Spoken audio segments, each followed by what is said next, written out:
这一路曲折又漫长，有许多鸟语和花香，忘了他曾走在你的身旁。这一段奔波太过匆忙，有时来不及回头张望，忘记他。在人的海洋听一听你的脚步，别把爱丢下迷了路，松开已久的手，可以再次紧紧握住。听一听你的脚步，等一下身后的幸福，空了太久的心，可以再次拥有它的爱情永驻。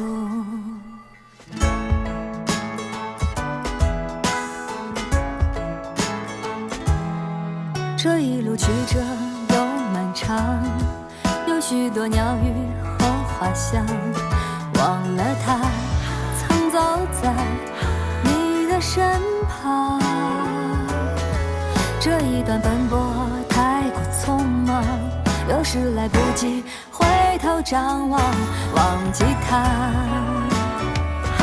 听一听你的脚步，别把爱丢下迷了路，松开已久的手，可以再次紧紧握住。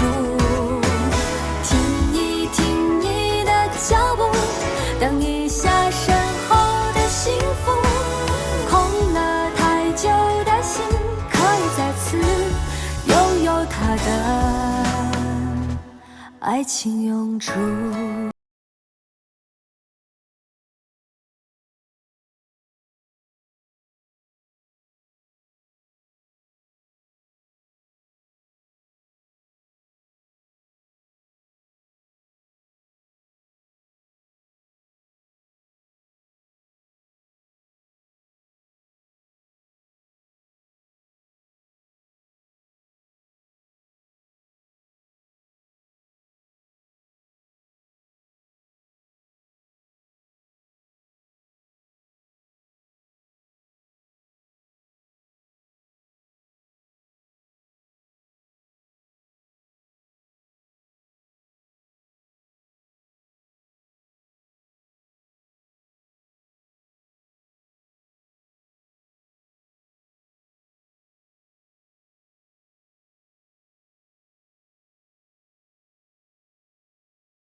病重，我衣服呢？我从来没有见过人衣服呢？我衣服呢？衣服找出去，去找他。我从来没有中奖，哥们儿，我也很缺钱。哥，干嘛？那现在不是我老婆了。如果我要再去，他是不是会认为我是冲人钱去呢？啊？有良心。你让不让我去？你让不让我去？你让不让我去？哥，你让不让我去？弟弟，听我跟你说，这个，我们肯定有很多毛病，但是我们是这个真心的对他们好。这个你跟石江肯定没想明白，你想真心的对汤美玉好，我也真心的想对燕燕好，但是我们没做到，对吧？钱就是个屁，不是去分钱，是去分快乐。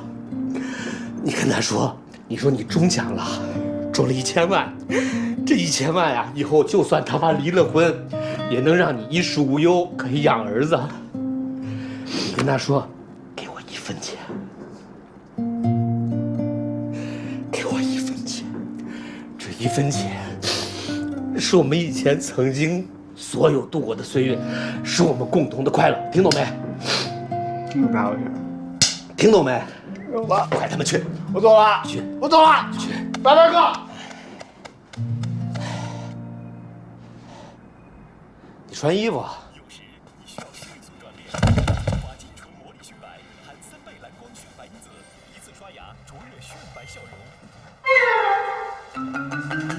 你躺这儿干嘛？你走啊！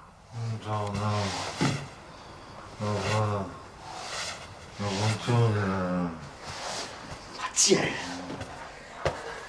我来救你了，救你了。谁呀？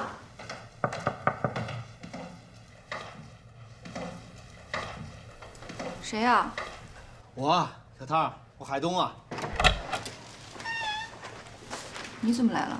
打你手机你关机，家里电话你又不接，老曹在我那儿都快急死了，他急得都昏过去了。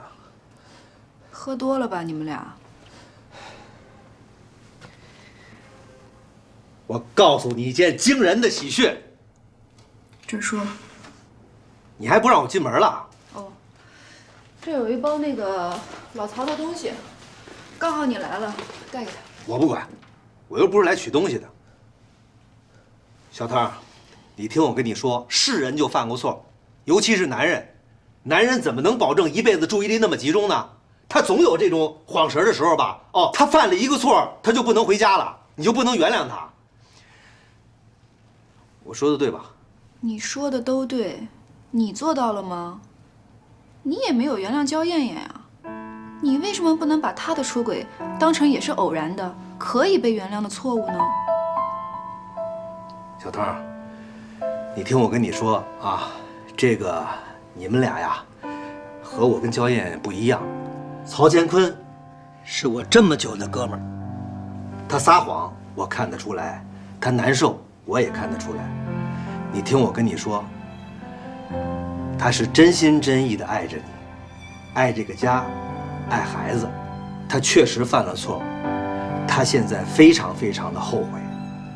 如果你往后退一步，给他一个机会，你们俩以后一定会非常幸福。海东，我真的做不到。你既然都想得这么明白了，你也没有做到能够原谅焦艳艳，你凭什么能要求我一定能够原谅曹乾坤呢？行了，该说的我都说了，法庭见吧。哎，你看，我想跟你说那个好事还没说呢。你儿子我看见的那张条，你们中奖了，1000万。真的喝多了，回家吧。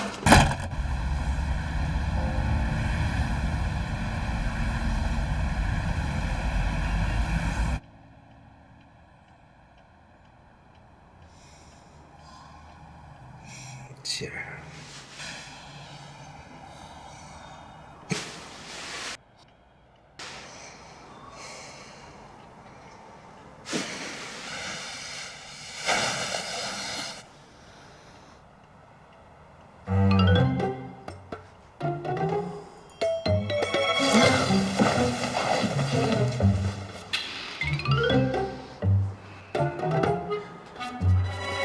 你怎么睡这儿了？我喝多了，你不睡沙发吗？我尿了个尿，我就爬上来了。哥，你家厕所特棒，门一开灯就亮，门一关灯就灭，特别棒。门一开灯就亮，没这功能啊。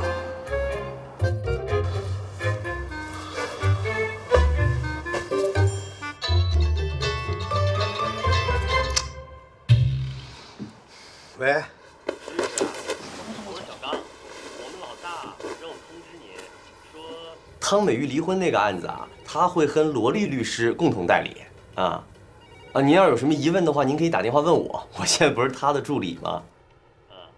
还有啊，罗丽律师呢，让我告诉您说，汤美玉离婚这个案子，应该没有和解的可能性。那挂了。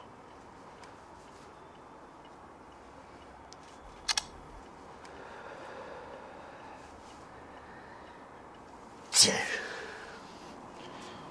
心眼儿能不能大点？我都说我错了，你还骂我？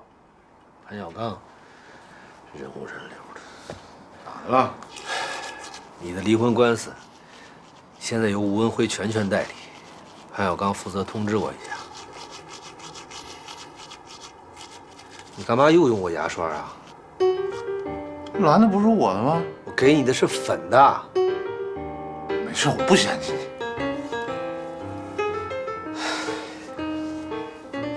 哎，你说我离婚案子那么小，吴文辉上，他至于吗？还是在跟我作对。他打赢了我，就可以在萝莉面前塑造一个非常完美的形象。贱人，你这样，你如果没信心的话，兄弟，我陪你一块打这官司。我一个人打赢面还大点儿，你自己忘了你大学怎么被开除的吧？贱人，说的好像你每场官司都赢似的。我没输啊，你自己离婚那个你忘了？那是我前妻啊，我让着她。萝莉是你前妻啊？哥，我跟你说，你要跟吴文辉比的话，我估计你还真悬，人家从来没输过，包括自己那离婚的案子都没输过。你知道吗？他老婆那时候一直想跟他离，但是他就是不离，最后他使了一招就离了。啥时候？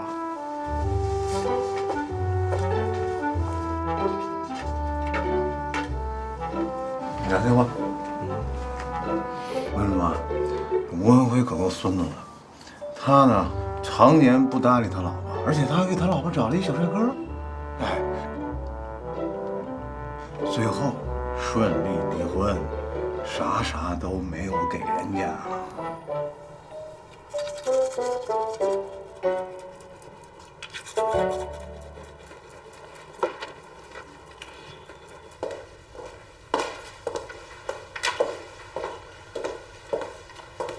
又看彩票，来，离婚起诉书我给你弄好了，你看要没问题就这样了。我不想看了，就按你写的这样吧。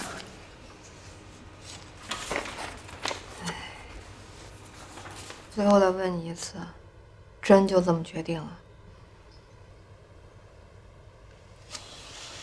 罗莉，我看过一个调查，说中国人呢有2个离婚高潮，一个是春节过后，一个是高考过后。这春节过后离婚的人多半都是年轻人，因为一些日常琐事啊，比如说今年去谁家过年，就这样导致离婚了。高考过后离婚的多半都是中年人了，属于冰冻30非一日之寒啊，总想着等孩子18岁了，考上大学了，夫妻俩再离婚。我是真心不希望我的婚姻也是这种，我也不想把对方拖到那个时候。我觉得2个人如果在一起都不幸福了，何必在一起凑合呢？我明白，我也理解。你俩上大学的时候那些甜蜜幸福的画面，在我脑子里就像过电影似的。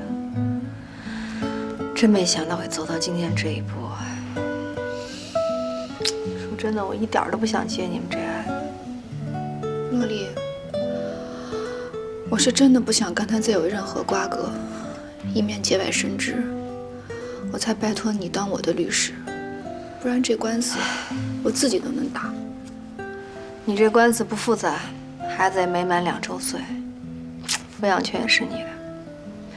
反正你除了离婚和要孩子也没别的诉求，只是，其实也不用我提醒你，曹乾坤是过错方，你是有权利向他索要赔偿的。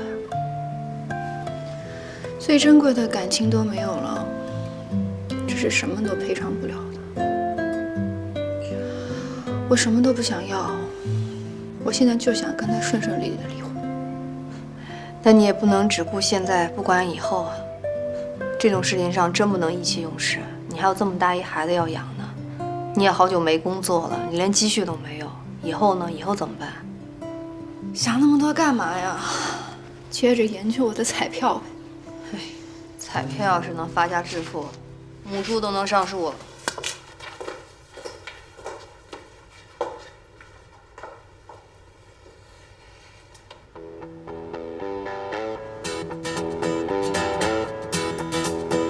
我中了！嗯？梦了吧你？真的，是不是？富婆，你娶我吧！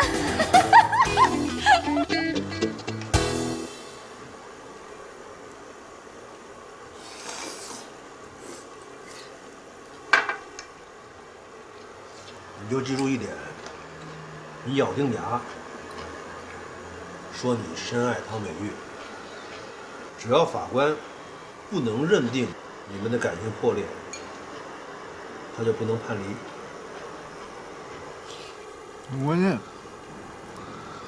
关键现在我跟石江不是那什么了吗？没证据啊，人美玉都找他去了。没有捉奸在床，那就是没证据。完了，你说我要是编一个感人至深的故事怎么样？你说说看看。我得了绝症，我不告诉美玉，我自己默默地承受这一切。我跟石江好，完全是让美玉知道，然后让她对我彻底的死心。这样的话，我就可以把我所有的钱都给美玉，让美玉开始她新的生活，然后完全的把我给忘掉。怎么样？那石江能在法庭上帮你圆这个谎吗？不能。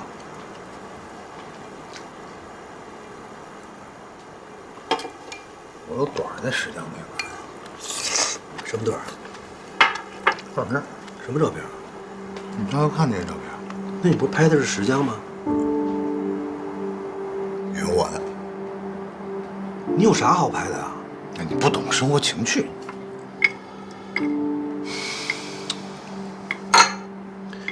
那得要回来啊！咋要啊？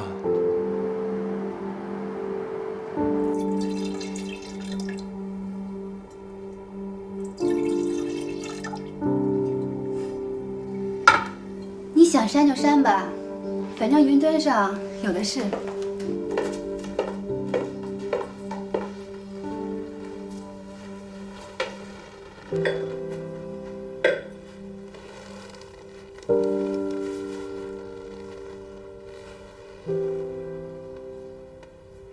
石江，这个咱们开诚布公的聊一聊，好吧？我知道你跟老曹啊，肯定是两情相悦，啊，但老曹和我从小一块儿长大，他这个人我还是比较了解的。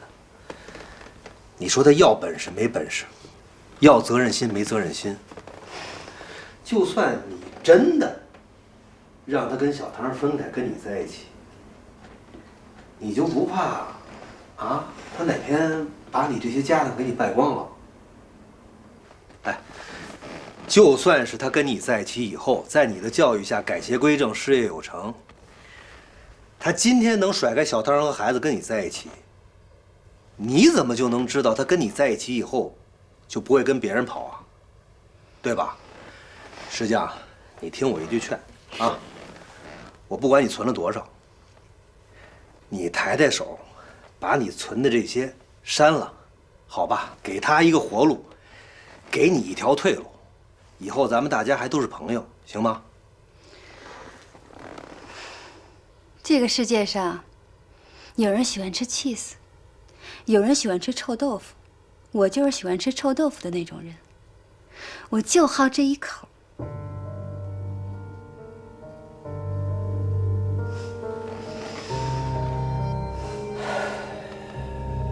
这样，石江，万事有商量，你开个条件吧。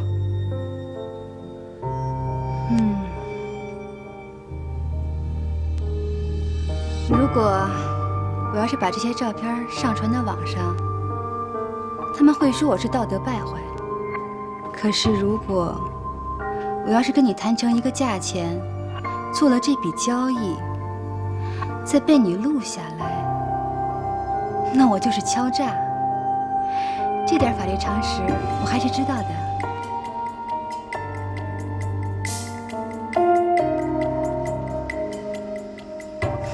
你到底要怎么样？我知道你很想打赢这场官司，不仅因为曹乾坤是你最好的哥们儿，还因为想通过这场官司，从吴文辉那里把罗莉赢回来。既然这不是一场普通的官司，它是你人生当中最大的一次成败，那我们就好好聊一聊。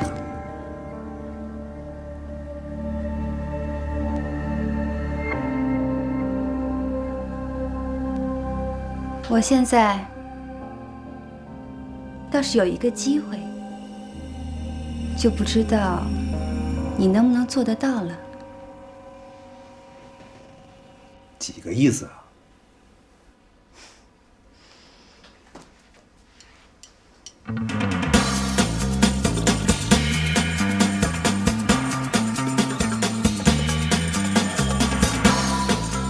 明白了吗？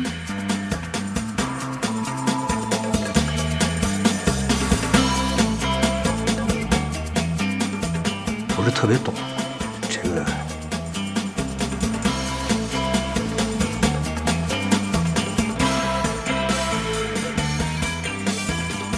你是这个意思吗？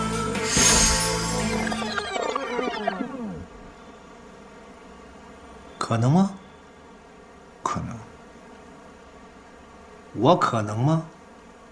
有可能，石匠也有可能。一定的。那我现在就去。行了。瞎做，不用担心。石匠闲的，把照片拿出来，他自己不做人了。你就记住一点啊，咬定牙，说自己依然深爱着汤美玉，并且你得保证，以后一辈子对她好。我一定的。那就打。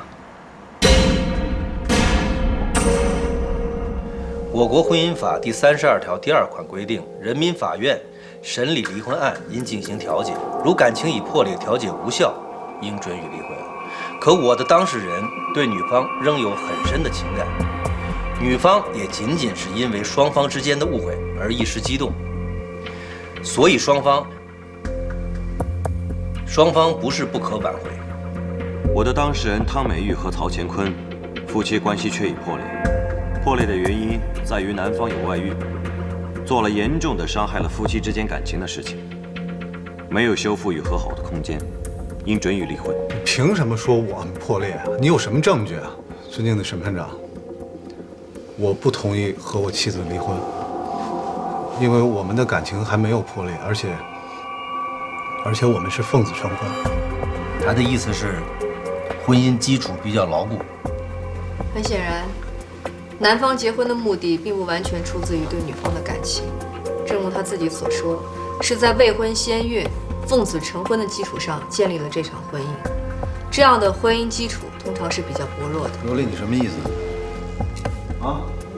那就是美玉怀孕了，我就不娶了是吗？我们就不要这个孩子是吗？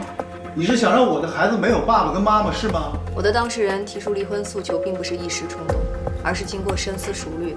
正如你自己所说，你们是奉子成婚，成婚之后，被告经常以工作忙、加班为理由，实则是和其他女性在外过夜。我们这儿有酒店的刷卡记录为凭。我的当事人多次努力，曾经试图挽回夫妻感情，甚至心力交瘁住院，但被告始终没有露面，不管不顾。你根本就不知道当时他是什么情况。我不是说没有露面，我只是心里头乱，我出去待一待，而且当时那个地方是没有信号的。我真的不知道，我如果知道我的妻子生病的话，我一定会赶回去看她的。审判长，原告还有新的证据补充。我们这份证据是在休庭的时候拿到的，我想这些证据应该证明双方感情确实已经破裂了。准许恢复法庭调查。我提醒一下被告，这份快递的寄件人叫石江，这份快递里头有男士 T 恤、袜子、剃须刀以及安全套。其中还附有一张卡片，上面写着“原物退还，包括你老公，但建议您慎重回收，祝幸福”。我想请问一下被告，石江女士是谁？你和她是什么关系？她为什么可以从自己的住处给我的当事人寄出一箱你用过的个人物品？她的卡片上写到说“原物退还，包括你的老公”，这句话是什么意思？我们是否可以理解为你和这位石江女士一直保持着婚外的不正常的男女关系呢？被告，请回答原告代理人的问题。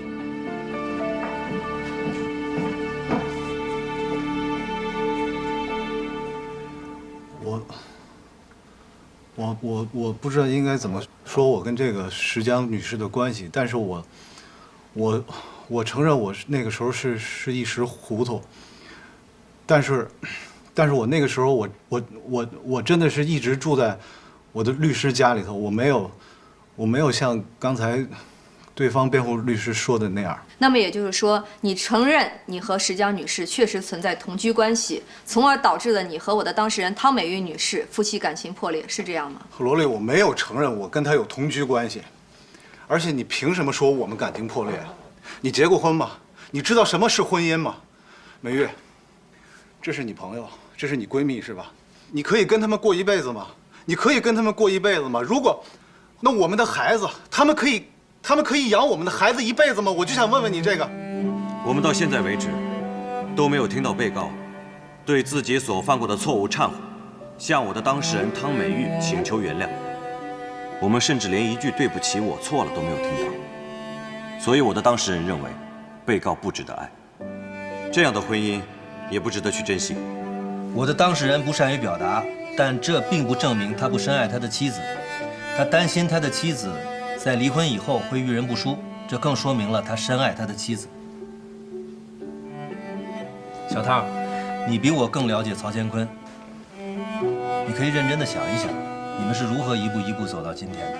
他当然犯了错，但是所有错的责任都在他吗？他在乎你，在乎到连失业都不敢告诉你。那站在他的立场，你是不是也可以想想，在整个婚姻过程当中，他是不是也感觉到孤独和无助？这些天他一直住在我们家，到了寝食难安的地步。我可以证明他依然深深的爱着你。作为他的代理人，也作为你们俩共同的朋友，我想劝你，能不能给他一个机会？你可以认真的想一想，你现在做出一个冲动的决定，也可能就放弃了一个承诺爱你一辈子的人，也可能就放弃了你未来应该有的幸福。两个人能结为夫妻，很不容易。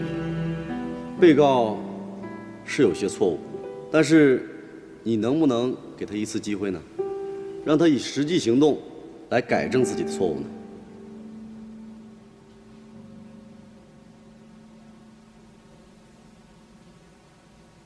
我有个问题想问被告。被告曾经一度非常想要离婚，为什么突然间放弃了这个想法呢？因为我没有真的想离婚。那你怎么解释你曾经委托律师和我的当事人商谈协议离婚的事项呢？2006年，美国 CNN 曾经采访过一对老夫老妻，一位是102岁的丈夫，一位是101岁的妻子。当时他们的婚姻已经持续了78年。我的问题，请给我解释一下，为什么曾经向我的当事人提出协议离婚的要求呢？一位婚姻专家写了一本书，叫做《幸福婚姻法则》。他请这对当时创造了世界最长婚姻记录的老夫老妻来做推荐。这对老夫老妻在给专家的信中是这样说的：即便是世界上最幸福的婚姻，一生过程当中也有200次想要离婚的念头和50次想要掐死对方的想法。我的当事人有过1次想离婚的念头，这能说明什么呢？被告是什么时候知道我的当事人中的彩票的？中不中彩票，跟我离婚案有关系吗？很有关系。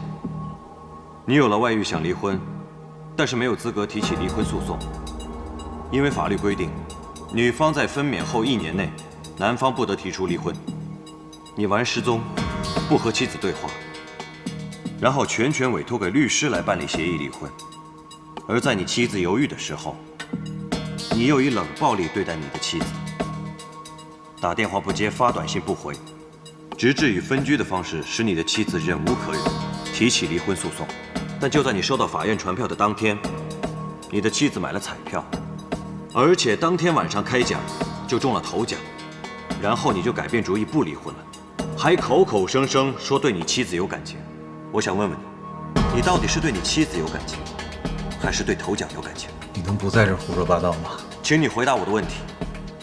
你到底知不知道你的妻子中了彩票？你是什么时候知道？我不知道。你不知道什么？我不知道我的离婚官司跟彩票有什么关系。你刚才说的不知道，是指不知道什么？是指不知道你妻子买了彩票吗？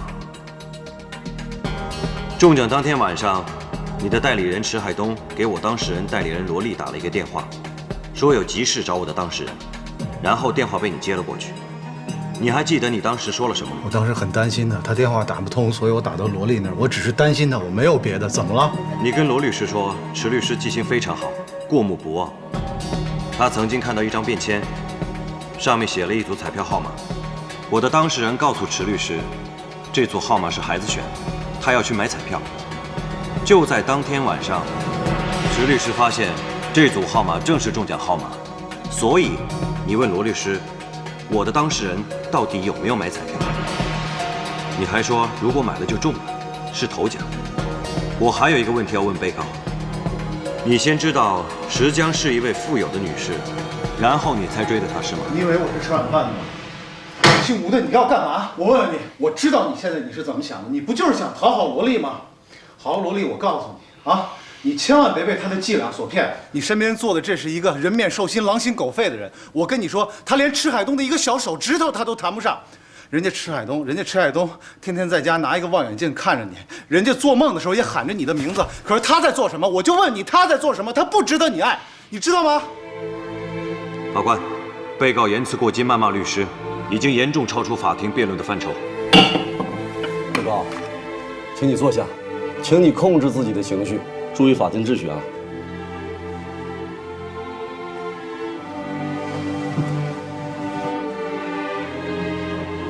我的当事人这几天一直处于极度痛苦之中，他根本就不知道发生了什么，他也从未曾联想这1000万彩票跟他的未来有什么关系。在中奖的当天晚上，我曾经劝我的当事人说，他可以借着这个机会去看一下他的妻子，一是表达祝贺，二是表达他积压已久的感情。他走到门口，他又回来了，他跟我说他不敢现在去，他怕你会多想。他怕你会觉得他是因为这1000万彩票去的。小汤，你和老曹这么多年，你可以认真的想一想，你们这么多年的感情，难道真的抵不过这一张彩票吗？原告的代理人一直质疑，我的当事人是因为这张彩票而不肯离婚的。那好，我可以要求我的当事人当庭写下协议书，承诺在婚姻中所有的财产，连同这张彩票，均归女方所有。我现在就可以问他。我愿意。小汤，老曹已经同意，婚姻中所有的财产均归你所有。如果在今后的婚姻过程当中，由于他的关系导致婚姻关系破裂，他将净身出户。你现在还会因为这张彩票担心吗？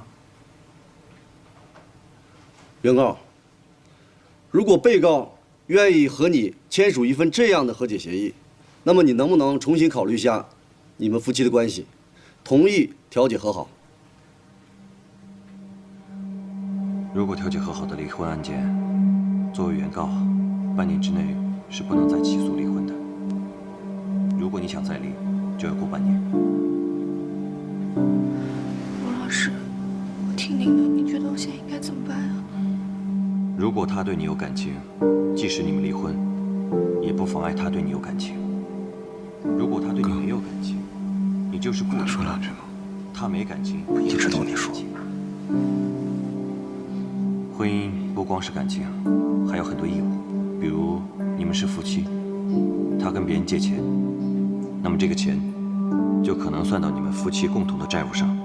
所以我建议你还是先离婚，离完以后先把财产分割清楚，双方财务独立，如果有感情，还可以走到一起，哪怕是复婚。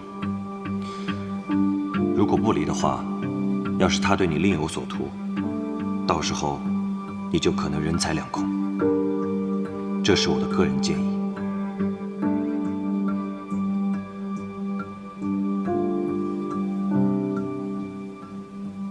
不许置气，也别幻想未来，要说就说掏心窝子的话。